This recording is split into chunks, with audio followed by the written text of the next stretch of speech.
This is a review of the NX1 hand blender, model JHB178. This is a pretty powerful stick blender. I really like the controls at the top.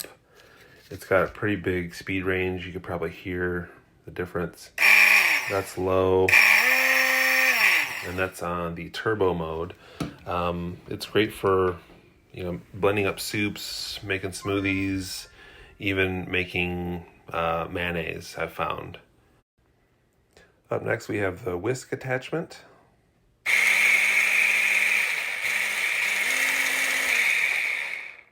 Perfect for making whipped cream, perfect for mixing up batter. Really easy to clean as well. I just dunk it in the water and turn it on, and it's pretty clean. Next we have the milk frother. It's great for making cappuccinos, lattes.